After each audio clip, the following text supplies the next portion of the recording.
mi dogwenu mi mebi do niko Jesu Kristo tamendo madanebe mi meno to mi lebi kwi mi tonano egbe yo mi ja prono pataki de mi do mausion oje bono be ni alo gbe Jesu wedi yo ayin donano bonu mi ne hore akhoso leto di mamo do na kotale be lo to gbe iwato Mau demande ogbedi bonjo lebiwi. Me yaga wu me yaga le. Me dagba wu me dagba lebiwi. Igi go lebi lo Jesus si kom.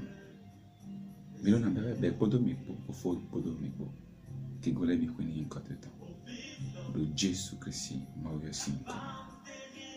Amen. No vici egbe yo nja kwa bi yo no mimo kataki devoma mi menono to mele bi kyan yin wanu mi ma wuli so yin wanu mi o mi intonana egbe o mi na do kodo do daiji ntewe ilo do dai ondo cheju pe vide bonanza no konto ntewe ilo do dai egbe o mi mono do dai si o time onyin debo mele time alopa de joloye gbotan ewe do dido mais egbe yo kote do e maude do daiji nous te promis wede do nous iro do daiji adonato lo quand même donc to mido Habakkuk chapitre 2 le verset 2 infidèlement minorable belai et l'Éternel me répondit et dit écris la vision et grave-la sur des tablettes afin que celui qui la lit puisse courir. Bon, ma oui, ben bodo. Dola yo, ulanai. Ulandon de jibon lo baja te. Bon melo di wele yo. E ni monten momo ha. Alléluia. Egbe yo, ntana we définition. Patakede do no yo dola yo ji. Dola yo yin rode do to azan e jawe leme. Bon, betole no te pon. Jijoton. Bon, e jan. Dola imayin hode do azan wa ileme hode mede do azan jawe ileme bon no tekmo hone o bejo dola ine par exemple on de ni ndo dino donc quand on m'a mau non comme m'a donné mais le plusieurs fois m'a on a mis mele 5 ans bon mi yoro e poto yin ko eton le supo sans m'atouyer si au fiti mais eyin debo adona tun lo gbadanegbe Dola yo, et ino mbio kwetwegbe, bon mon ganzin lero file, mon tassa lero file, mon divan lero file, mon le file. Owen dola ya. Dola yo nou pataki de we. Bon mati menwe. Dola yo, nou e dodo asan e jawe leme. Bon no te pon chicheton, be e jo, wen dola yo. Doni meje de lonji no mbio kotogbe de mbio kotogbe mo yewe kan debo mano biru me o fonctionner mo yewe kan debo mano biru me bo blu no mo yewe gan do ko bi mele bi bo ma o yo ele bi ku yo e do ko do azan e jawe le me bo gba to le do to ye bo mo nu de do be jomo be di de do mo do dai ah mo asiteku tan tropoku tan tropochile non. Et dans les bigres, il y a une information reçue. Ah, anoyin Paulin, anoyin Jean, anoyin Jacques, oui, hein, c'est normal. Encore qu'on a encore si on est Dieu, bah au fil il y a encore 20 ans, 30 ans, 40 ans, 50 ans, au fil de l'autonomie, peut-être. Donc, c'est normal que Mélène a tout un côté pas de béomé. Hein, mauna yoro podo ni côté ko. Mais mau de nomblo nu haya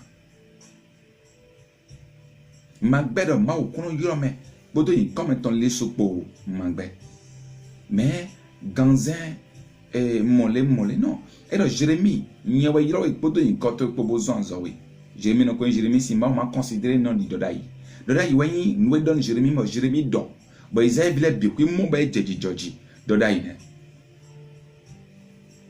Demina tout non yiro ye gbondi. Nous de dans les bikwi na jomo père. Et mais nous de dans les bikwi ko wa mi pon. Non.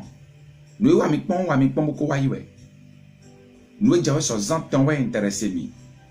Bona ima uzo atabo do beche do to egbe yo. Nous jawe so zantan. Do menese ogbe na intéressé wi. E ne wa na yi ba mawo. Be na timen wi. Ba na wado no gbetole. Bodo po me do mi do. Prophète Élie Vidinani. Comment se fait-il que le roi est mis dans une semaine à l'avance do de Kina Faso Sinto Jido et Nablo attentat pour mêler en coup pour ne comprendre les igmandiers. Voilà, de là il est. Nous doit zaï jawele me. Au battle non te pon boy jo. Et l'homme a si gossing better sin les me. Et ma si gossing science me. Parce que le là est scientifique là les soudés. Le là il a dobé jo. Nous a dobé ni bon mon cabiya we gande don we do. Mon nous les doit zaï jawele me. Nous vite on a d'autres tableaux d'ako le koji. Bon la mélodie dit ni moboha. Le noué do durant jo ni maoulé. On kode no do egbe do ni ko Jésus Christ tome. Ni maodo gbe bo gboton do gbe yo. Nou de do jito le bi we yo. Et dans John Jésus signe comme nous veut dire demander non bon nous mini nous comparer mini avec ces trois car la vision est encore pour un temps déterminé gloire à Dieu l'on mimo et quoi joa et l'on sort dans do joa l'on d'intro dinwe et d'autant et elle parle de la fin elle ne mentira pas. Si elle attend là, car elle viendra sûrement. Elle viendra sûrement. Gloire à Dieu. Nindo, il y a noté point. Elle a d'autres gens. Nana mes exemple, prophète Esaïe, tombé dans Esaïe, chapitre 9, le verset 6. Car un enfant nous est né, un fils nous a été donné, et le gouvernement sera sur son épaule, et on l'appellera nom pour nom. C'est-à-dire, on appellera son nom merveilleux conseiller Dieu fort. Gloire à Dieu. Et n'a jibide nous mi eko jivio. Esaïe wa rukudo. Et n'a jibide nous mi eko jivio. Esaïe de maudodi. Do lepo do saison lepo mais nous lepo na job na chlemido. Nous bo maudo. Est-ce que me tout miedo badana ibia? Mi no bana ni cité no do kwe mi tombele nu mi. E ne ma gola no gba mi tone.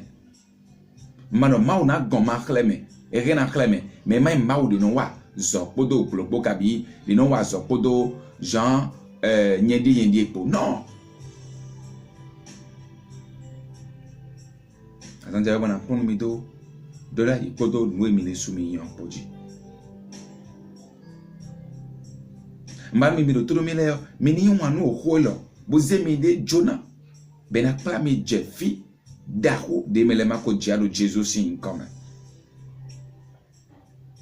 Et na divide nous mi ko divio. Jésus Christ.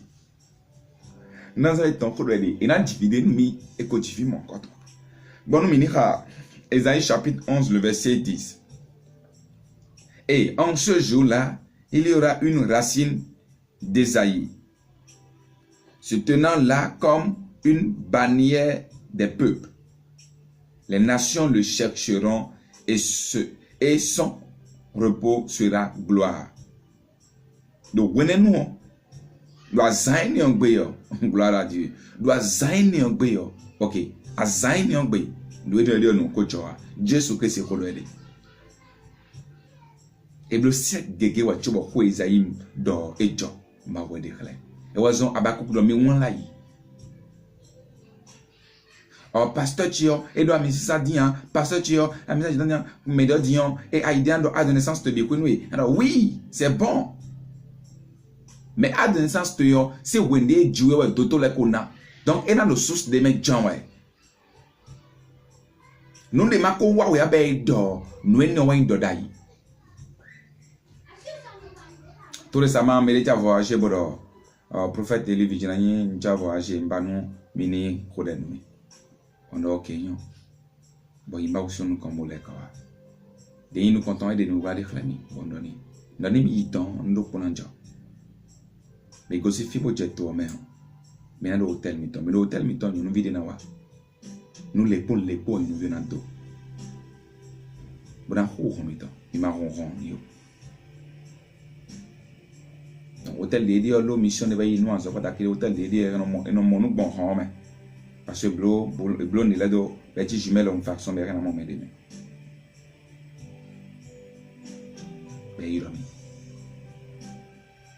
et le prophète nemi do be et dit moi nani mi le ko wa na time de jego do tan ni do da ine do azan i jawele me bo petrol non te kunchi chometo be jo ndodo jitu di do le wele do pe jawo me o gba te réussir le Jésus si comme do le wele do pe jawo me o gba weton e ya gado ni ko Jésus Christ o un pedazo do jitu e so credo jitu e contado jitu e o le ni tu di do ni ko Jésus Christ non vi a donné reconnaître mon coton na Bible a rien à Isaïe chapitre 35 le verset 5 do kwebe Isaïe 35 aussi le verset 6 bon mi na 35 5 de Paul. Alors les yeux des aveugles s'ouvriront. Gloire à Dieu. Et nous comptons les dans mon. Nous comptons les dans mon. Et les heures, c'est-à-dire, bon, mais écoutons les en ancien. Mais mon sinon de coléa, n'a d'oho, le dé ton a. Et ne couteau, nous n'a jolene. Et ça y mon boudo. Et jo, doit l'aimer. Hogegedi, bon, Jean, ben, kojo. O mele una yi bro susu vo be du nanjo gboro po Christina le ko wa o me yin eton le yo ina pa mi be ku mi me do to mi do igbele ala ma uton wa o jimi ton won ko mi ton di yo no gigo ma uton e mo nde mo na di yo ado Jesus Christ ma vo sin come na ambia wido bojo me ma uton po mi do ivono yedo madana egbe ni no ado Facebook jio na ambia wido mais dans émission spéciale de mon blog lundi, mardi, mercredi, jeudi. Ou vendredi les po, bessi 21h et l'odor Mao Odo Niepo. Mao Odo Niepo. Un programme de nous répondons au camion mais les temps pour nous connaître à ligne dans les bijoux. Et mes bas, bon an tomba au leo et non tomba au bona. Donc, on a besoin de connecter avec le Facebook. Et nous avons une page YouTube. Eli Vigilani. Ni a Eli Vigilani. Eli avec eux à la fin. Vigilani. On a mon segment de YouTube. Facebook. Milo fréquent de relève de nous. Nous avons répondre aux questions. Nous avons posé les défis. Ni a capablement, c'est de personnellement, nous avons contact @connaissance.tv. Ni a un c'est de bon. On a répondu au camion de boueur à la mode enseignement mi-temps de Nawaro nous connaissons début de bodo do wedo bible camion mi po il demi koton bon bible mai mausion ko et oui mandé des mausi au coreme et nous godo a présenté journal vie pour l'essentiel et un journal de bord et nous ton chaque mois enseignement et ne wa demain et non de godo foyer chi et non pon jeune lait et non pon ton peuple le fait français que le jeune et non pon ton peuple voulait non pas mieux pas voulait mais les bijoux chez directeur de société nous les camas aussi on collègue bijoux mina comprendre facilement intérieur ma ou de nuit egbe donc intérieur mina mon événement de mi blog mon pour tous les demain bon mi événement de wa ba yoro crois-tu au miracle mina mon au 20 ans je pense que c'est là crois-tu au miracle un programme spécial de bon mi blog et non godo mina mon ministère si évolution les en image les sous demain. Maintenant, mon ministère de soucis évolution en image et demain. Demain, la biquille, nous sommes ministère de la biquille, maintenant, mon numéro page d'ouverture le soir. Maintenant, nous sommes ministère de la biquille, contact, fil de Messi, et Messi participer au programme, dans les bons. Donc, il y a un goudou enseignement les sous demain, il y a un bloc notre l'écho, bloc notre les sous demain, il y a un bloc notre les sous. Rien à faire, rien à noter, nous les bon à monter les comme a dit. Nous avons mon verset étude approfondie les sous demain. Enseignement est né demain, nous 4 semaines. Chaque le podien ouais, ni amando à tempombodo. Pour je m'entends pour bientôt version à couleur de à couleur dans Jonathan. Nous mais la bihui ni Jésus Christ ni donne. Papa, on connaît nous vite la bihui mais l'auto me la bihui. Alors ma autant et wa Dieu t'en dit. Mais l'auto me la gbe nous allons dans mi temps. Et on nous allons dans mi temps. Et il m'ont dit on dit le Jésus Christ ma ou sin comme. Amen. Novici. Et voulez-vous. Shalom.